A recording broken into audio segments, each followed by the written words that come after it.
Hey everyone, this is Urban Creative Emergency Meeting we're having here.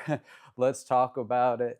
As you can see, I'm over here at Chris Dack's studio where I normally shoot at. It's a little bit late at night, I know, but I wanted to talk to you guys about kind of an emergency meeting in a sense of, hey, it's like 2026 and a lot of people are worried. There's a lot of uncertainty in this world, and there's a lot of things going on with the world itself, the economy, and everything else in between. So, really, I'm doing this live episode, and I just wanted to cover about four topics that we're going to discuss today. So, the first one is going to be what's going on with the economy and like with clients budgets when it comes to photography, the creative industry, video production, and everything like that, and everything in between with freelancing and stuff. The second one is, how is AI impacting, video creators, not just the hype, and obviously whatever else, not just video creators, but just the creative industry as a whole, because I think I can speak to, how everyone's feeling about it. And then the third one is how to upsell smarter and increase your value. And then the fourth one is the exact ways I'm upskilling to stay competitive in 2026. So, needless to say, I wanted to actually make some personal announcements, but even before that, I wanted to actually talk about why we're talking about this right now, and it is live, and why I'm doing these live episodes. If you haven't noticed, I did start my YouTube video channel not a whole year ago, but it's been almost close to a year. But the last time I did a video actually was New Year's Day that I talked about the expectations of, 2026 and all that shit. So the thing was really is like as I'm going through this process of trying to create content and provide my, like, I guess you can say, skills or techniques or knowledge of the industry, or just trying to navigate your own creative agency, in a big city like New York City, it has been a little bit challenging in a sense that, for me, I just want to try to do these live videos more. And kind of the plan, pretty much like maybe here on out, is to try to do like live videos like this, like on a weekly or a bi-weekly basis. I'm going to try to set up, a time to do them. Like, hopefully, like my Sundays, I think are going to be good for me, like Sundays in the evening. I know right now it's a little bit late, but hopefully I'm hitting some of my friends that are here and on the West Coast and then even overseas. So hopefully you guys are enjoying it. But like again, the reason why I want to try to start to pivot it is because the issue that I'm kind of running into, which I think a lot of people that are trying to do this YouTube content creation, is just to keep up. You know what I'm saying? Like it's just been hard. Like for me, in the sense that like I'm a video production, videographer. So, I'm going into trying to do these videos where I'm setting out a content calendar, doing a batch recording, using my professional equipment. And, I'm taking that footage, which is 4K footage, and putting it into my editing software and then trying to edit it and then trying to, basically come up with scripts and everything like that. And it's been a challenge, I ain't gonna lie, because like time is money and money is time. And really for me it's just been difficult because it seems like I'm having a burden of doing the editing, which editing always does take a while, but I'm not getting the return of people actually engage and watching yet because my YouTube channel is so new. And what I've noticed doing these live episodes, because I've done a couple of them, I've actually got more engagement and more people to view these videos I've done last year compared to my actual fully edited, videos where I'm putting like movie clips in and quotes and what have you, and it's just not working. So I think for me, I think I want to try to do this a little bit different with the video lives. Because like I did one with the Diddy case last year that really had a bunch of views when it came to that one because I was covering the Diddy case with one of my clients that was a law firm here in New York City. And then one time I was on vacation and I did one in Bali, which I did just like some motivational speaking, I guess, points about entrepreneurship and stuff like that. So we shall see how this goes. Like for me, I also think I'm kind of one of those people that like it's just better for me to just like talk about stuff off the cuff, where I'm not like forced to kind of think about topics, but I'm able just to talk to you guys like directly and it's just unfiltered. We can bullshit and we can talk about stuff like right here. Hopefully we can get more engaged where you guys can drop comments and what have you and let me know how you guys like feel on the spot, and I think even down the road, I'd love to do even like free creative consultations about doing these live videos, on a consistent basis. Because I think really it's about trying to be more consistent. So we're going to test it out. I don't know if I'm always going to be at Chris Deck's art studio. I might maybe try to do some that are outside. As you can see, I'm mic'd up. I have the DJI lav mic. So let me know if the audio is not coming in good or bad. I think it's working because I see it. But anyhow, so that's for that. Just so you guys know, this is the reasons why I'm doing these live videos, and hopefully these will be more engaging here on out. So if you're new to the channel, this is Urban Creative. I run a video production company here in New York City.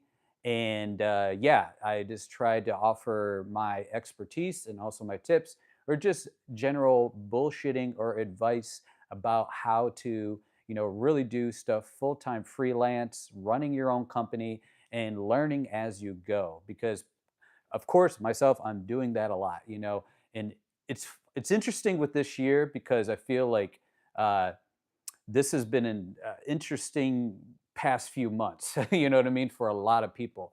And yeah, I'll really just kind of go into first, let me do some personal announcements. So, I mean, this year has been some ups and downs with me. I will say that, uh, the first year of January was like a little bit, it's always like the holiday hangover that ends up coming about with, the Christmas and you got Thanksgiving first, then Christmas, then New Year's. People are traveling and all that. So I think if you're a freelancer, in the creative industry, hello there, RK Interesting Stories. Thanks for chiming in.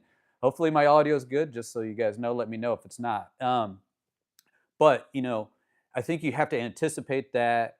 You have to anticipate that right off the back, for January. So you have to plan even projects that you have going on that will be in January with your clients, maybe even before the holidays even start. So either in November or even October.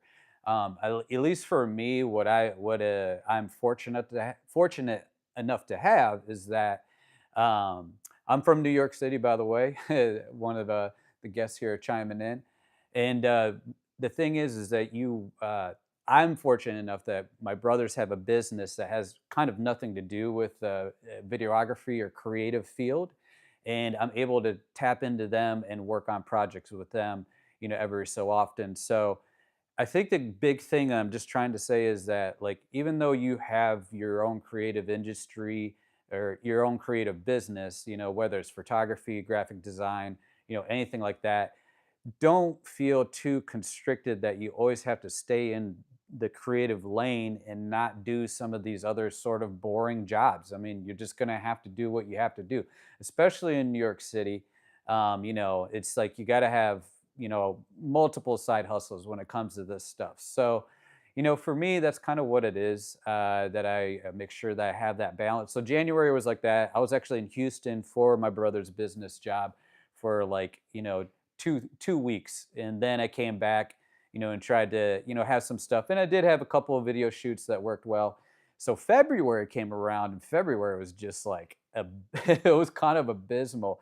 And I think I'll even actually kind of go into this a little bit with the segue that I'm saying is that, what's going on with the economy and what's going on with clients' budgets and stuff is that I think, at least within New York City was tough because there was like a lot of February and January was like brutal when it comes to the weather. The weather was just like bad. We had like one of the worst winters, probably in the last, like, I would say, me living here for a while, probably in the last like 6 or 7 years.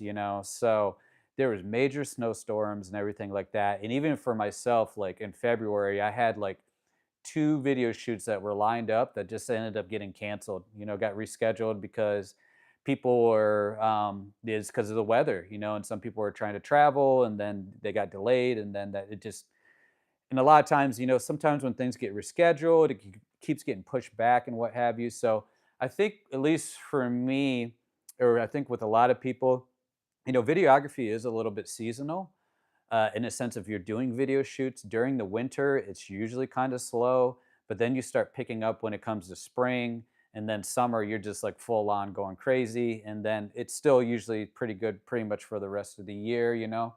So, for me, it was definitely like the weather was like a big thing. But I also think there is something going on with like the economy. The economy is in this weird kind of stage where, um, and not to get political about it, but like there's still like inflation happening that it has been kind of going down a little bit, but with the tariffs that happened last year, and it's still sort of going on, like people, I think it's just kind of like the tariffs part is like, has it been benefiting, regular like Americans, the middle class, I guess you can say. Have we seen any upside to it? And I would have to say, at least from what I'm seeing, is like there hasn't been any like big like, oh yeah, the economy's booming now here for in the USA, and really overall in the world. So I think that's kind of an issue where even businesses are having a little bit of uncertainty, so that they might have even had like bigger plans on doing these projects that are like more creative stuff in the beginning of the year. Because myself, I have a lot of clients that are like, they have these New Year's resolutions, and they're like, yeah, I had a few clients that I had one in particular actually, and I won't, get specific, but they have a YouTube channel, but they wanted to get it rolling more. I mean, they had videos in the past, but they haven't really picked it up. Like me, I guess you can say, but they wanted to start doing something on a consistent basis. So, like last year before the holidays, my client got a hold of me and said, "Hey, for, 1st of January, let's link up, let's do some video shoots, let's get, a batch content day once a month, and then we'll have like, videos flow out like on a weekly basis and stuff like that." So that's kind of a strategy a lot of people use, including myself. So he said that. I reached out to him beginning of January, and crickets, crickets, nothing. So like I think a lot of people were assessing, what they were trying to do in the beginning of January and February, but the economy is still just like in this shaky ground. And then obviously there's a lot of international stuff happening with, these conflicts that are going on and everything. And I don't want to get too much into that, but obviously that affects the economy, because I think a lot of times creative projects do get put on hold when, or they just don't realize, like, businesses and corporations or small companies don't realize like how important it is to continue to keep doing that. They'll just like get in fear mode, and all they want to do is worry about getting the sales, or just reaching out and trying to do stuff like that to just keep their clients that they have and stuff like that. So it is a struggle, I think, with a lot of people. When I'm asking people that is in my industry, that are either photographers or videographers or video editors, everyone is telling me that it's been slow. It's been slow so far this year, a little bit more than normal, more than expected. So hang in there, because do think there's certain things that we can do, and I can talk about it in a little bit. So I have my like laptop over here, if you're wondering if I keep looking down. But it does go into the second point, right? Is like, well, how is AI actually affecting video creators, and not just the hype stuff?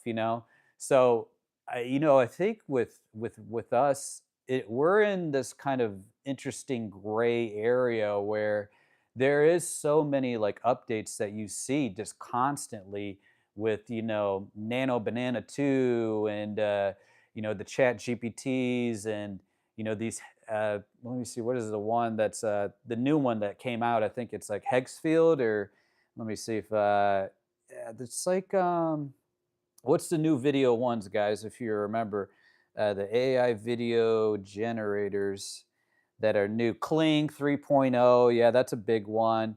And Mid Journey, obviously. And there's another one that I think it's called like Hexfield or whatever. Correct me if I'm wrong. But needless to say, things are moving fast. And, you just go into this scenario where as a videographer you're wondering like, well, where's going to be that threshold that it's getting so good on the AI side that like having a videographer is just irrelevant. And they can just a business could just generate a video automatically by doing a prompt, and it looks so super realistic that they don't need you at an event or something like that, or for client testimonials, or even doing like a talking head type of video here. Now I would say the talking head video stuff could that could change over time, or soon, because I think they are starting to do a lot of good technology with that. um, but needless to say, I do still think that, when it comes to having a videography business, people still want real stories. And it's just not there yet because I think I was reading like AI or a AI post on Instagram where they got really finite about the results about what's happening with AI in the economy when it comes to like the video stuff, but also when it comes to like website designers, graphic designers, and even some of that admin stuff. And what they kind of said was like AI is not going to replace everybody, like the whole, say your department, say you're a company, right? And you have a whole team that are like website designers and junior website designers and all that, and coders and everything like that. So what's going to end up happening is that, yeah, they're already like downsizing, from like, say you had a team of 20 people, you're going to end up having like a team, instead of a team of 20 people, you're not going to go down to zero. And it's just all like AI run, and everyone's like, "Oh yeah, it's on autopilot." Like, who gives a shit, right? Like, it's not going to happen that way. But what will end up happening is it's going to go from 20 people to 5 people, and then the 5 people that actually know AI and know how to use it and know how to prompt and know the tools and keeps up on the technology. Those 5 people are going to manage the AI in order to make sure that everything's still running smoothly, because it's not foolproof. You know what I mean? And even for myself, like from a videographer perspective, I know I had videos before where like I kind of talked about like how AI's AI slop and no one's really using it. Like, and there's this big like push against it. I think there is that, but I am starting to see myself use AI more and more and more. You know what I mean? Like, so for example, you guys probably noticed the YouTube thumbnail that I just did.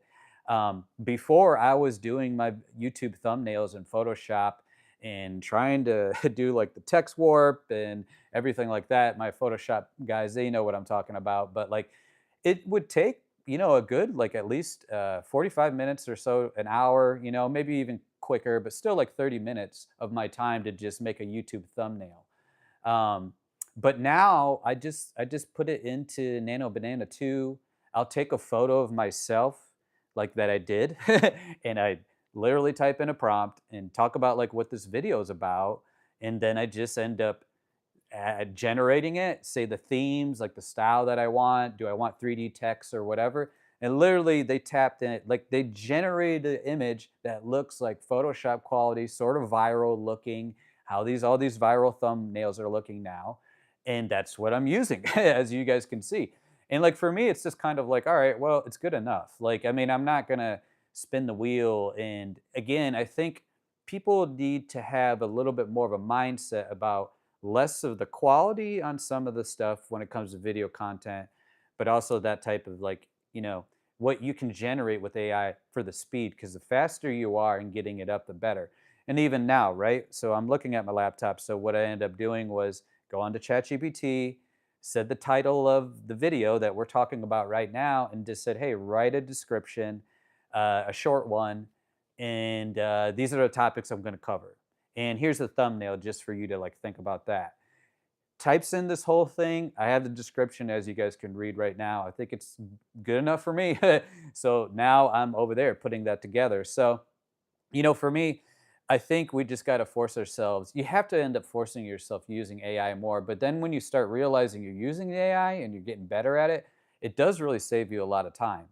So one of the things that actually I'm going to start incorporating, and I'm curious with my video editors in the game here, let me know your thoughts on it. I actually have been doing a little bit more research on these different type of AI, video editing software programs, and some of them it's kind of like, all right, I can still do that in Premiere. I still got to go into Premiere, After Effects, or DaVinci Resolve.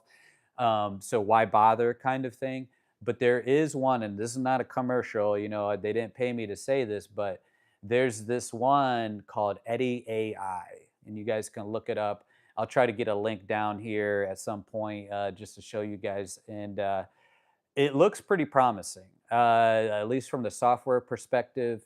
You're able to upload all your footage into it, and it's kind of like a web browser, kind of online, where it will decipher all your B-roll, put it into categories. You can even do like a rough cut or a rough draft.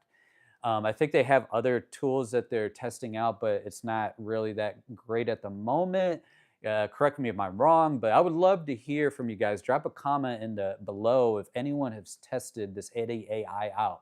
I actually think what I'm going to do this week coming up, and I'll give you guys an update on the next live, is I'm going to test it out, and we're just going to see. You know what I mean? So I want to see how good it is, because actually the beauty of the Eddie AI that I haven't noticed from the other ones, because they have Opus Clips, they have some of these other ones that they say they're AI, but really like that's not like really intensive with video editors. Like if the programs that you have to work in on a daily, weekly basis, like Premiere Pro, After Effects, and DaVinci Resolve, and there's other ones, Final Cut Pro, you have to be in these programs still. It's just what it is. So what I'm saying though is like Eddie AI actually will automatically plug in as a plugin, go and sync in all your footage into a timeline for Adobe Premiere and all, I think all the other design programs, which is pretty impressive. So again,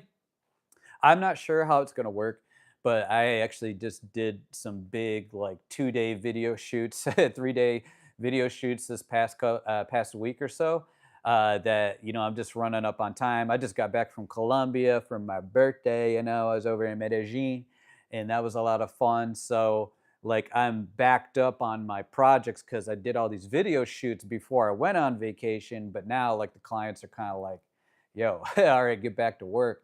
And like for me, I did their event style. So it's a lot of B-roll. It's a lot of stuff where like I just need a little bit of assistance on hand. And like the thing with me is like I have teams that are like video editors. I have a couple teams that are overseas that I use. And I tap into them every once in a while, and it's great. But the thing is like I always have a struggle with the fact that if it's something that I shot, I have all this footage, and then if I have to upload it to them, it takes like hours, and it takes overnight, to do some of this stuff. So sometimes I'm wondering. Well, I'm really at this point. I'm wondering like how good this Eddie AI is, because they say that it renames all your files, every little clip that you'll do, any B-roll shot will rename it for you and just kind of organize it. So anyhow, I'm going to test it out. I'll let you guys know how it goes in the next live. So I'll give you some results on that. So moral of the story, AI, I'm sorry guys that who are anti-AI, I still am a little bit apprehensive about a lot of it. And I can talk about it for hours on, how really beneficial it is towards the economy and everything like that. But at the end of the day, you do have to get synced in with it, and either you're learning it or someone else is learning it and probably replacing your job. You know what I mean? So I don't want to be that guy. So yeah, that's the second point. So what's the third one? How to upsell smarter to increase your value.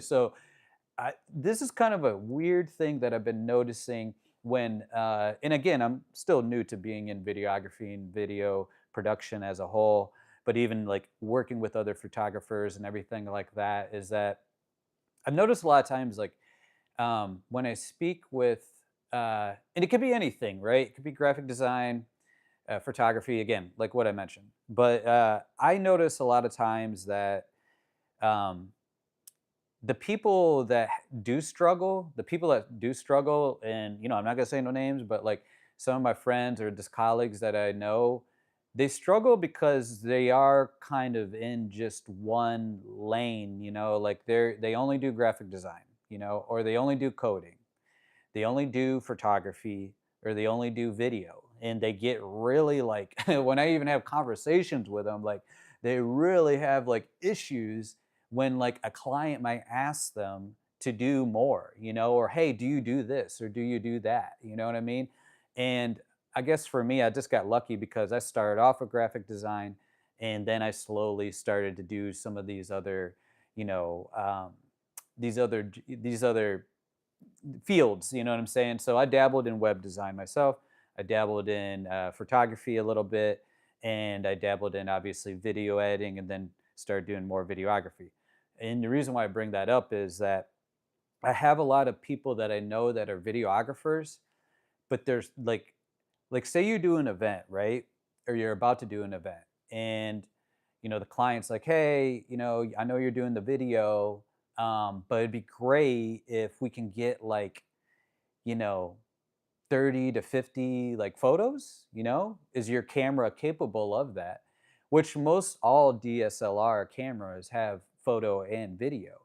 But I know a lot of videographers that would just tell them, nah, bruh, that ain't what I do. You know what I mean? Like they'll really say that, and they'll really just push back on it. Like, no, you need to hire another photographer because I need to focus on the video only. And this is what I do. And I'm just like, I don't see why you can't switch your brain to know that that could be a way to upsell smarter and add that as a value add. So for me, one of the biggest pivots that I had doing these events is that I offer obviously videography, but I offer the photography too, and say, hey, I can take photos, but I tell them the limitations of my photography. Obviously, I tell them, hey, I'm not a photographer, but can I get some decent, photos of the event so you guys can just share on social media? Yeah, you know what I mean? And then obviously I'm upselling the video editing.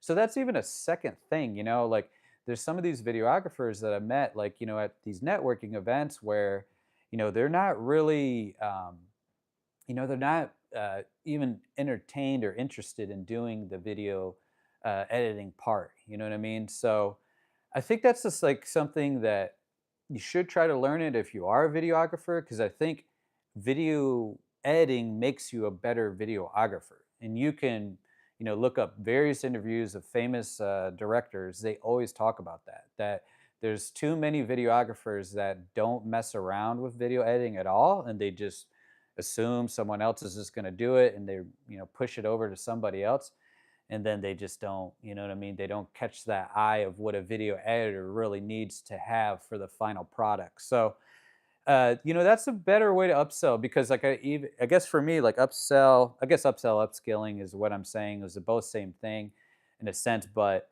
like the upsell part is like, even if I was, even if I only shot, so like look at it this way, like if I was a videographer, went to film school, and all I knew was how to shoot really well, I'm a DP and I'm really good at it.